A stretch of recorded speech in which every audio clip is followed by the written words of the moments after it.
On today's episode, how to make modern linear cushions.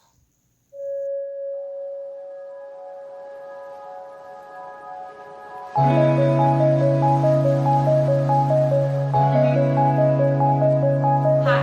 I'm Jazz and welcome to my channel. I'm here to tell you all it takes to jazz up your space.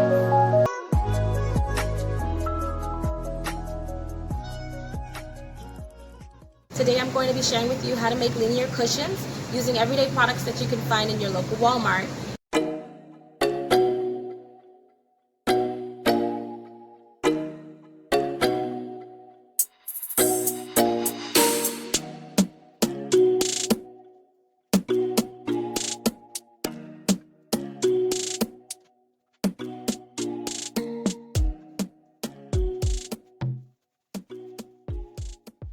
I'm going to go ahead and try to get this on here leveled out in each corner.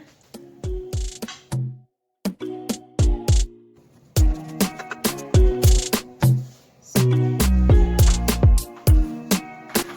going to do this 2 times, so just bear with me.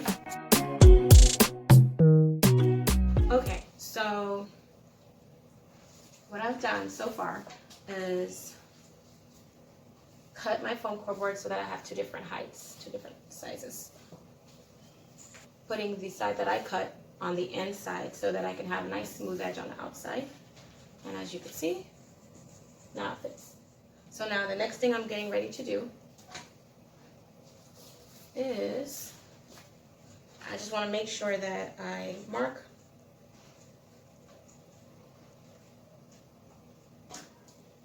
the ends of the foam with my Sharpie.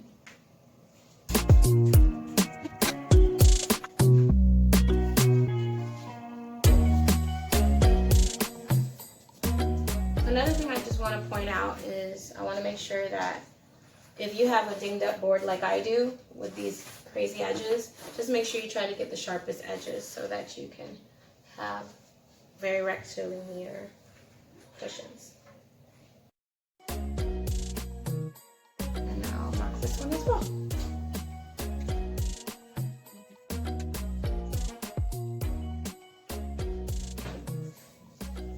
So that's 2. I'm going to go ahead and mark these just so I can remember which one is which.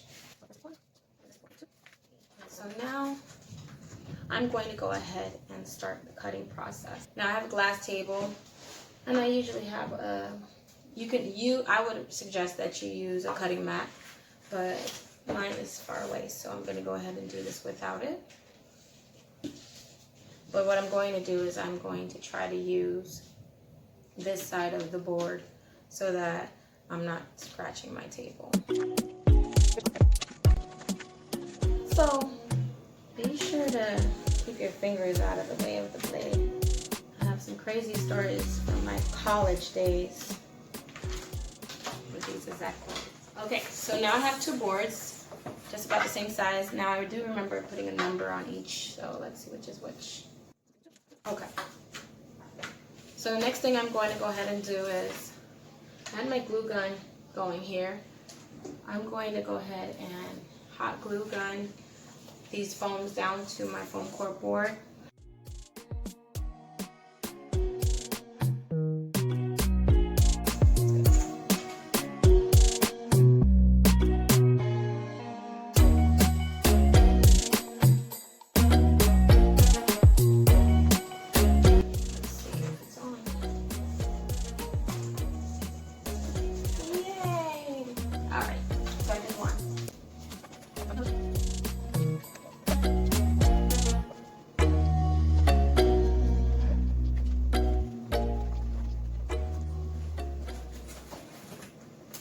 Alright, so that part is already done. As you can see, we're already getting somewhere. Alright, so the next step here is I've got to steam my fabric, or you can iron it.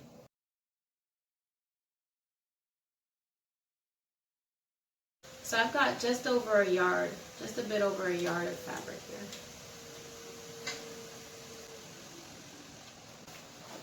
Just bear with me, I'm going to go ahead and cut it in half.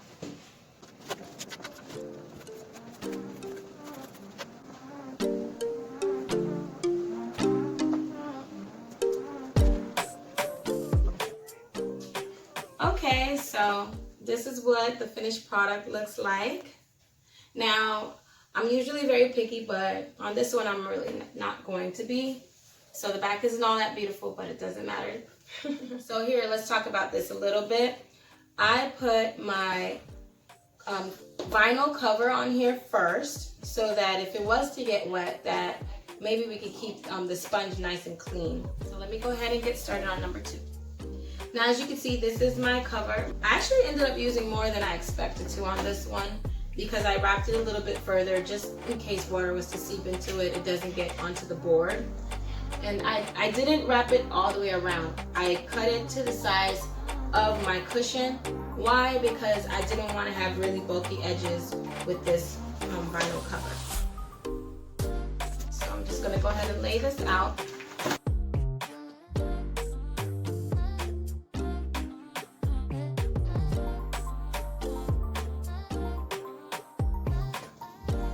Now that it's on here, this is the important part. Make sure that you're pushing this thing down to make sure that it's nice and tight. Now, not too tight that we're having beveled edges around these corners.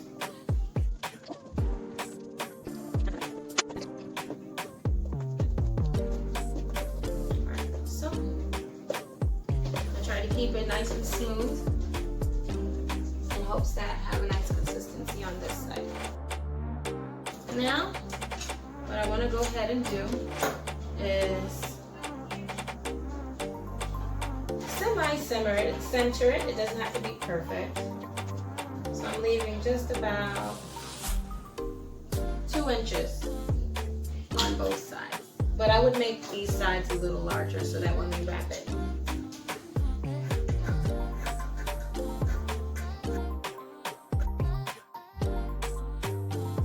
this time, obviously applying the glue a little closer to the edge.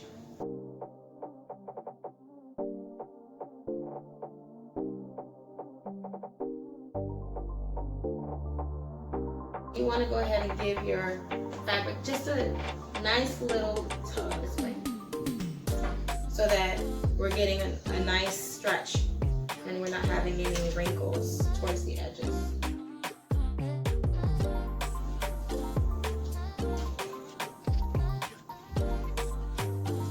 Alright, so now that I've done that, now it's time for the other side.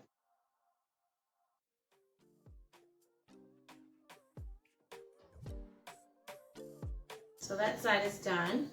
So now on this side here, I'm just going to simply wrap it as though I'm wrapping paper, and I'll show you guys a closer look in a minute.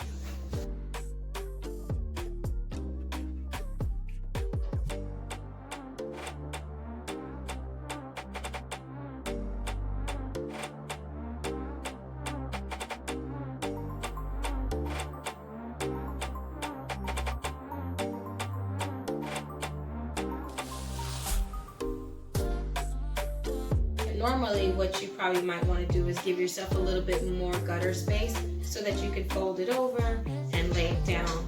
And some people might want to just sew the edges together if they would like to.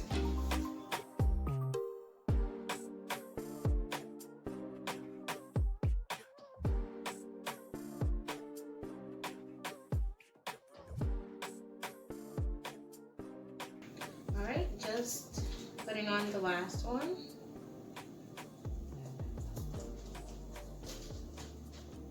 And voila, I'm done. Of course, I cut off all my little frays. If you guys don't want to have that task, you could fold it inwards. So this is the finished product. So the next step is to see what it looks like on the bench.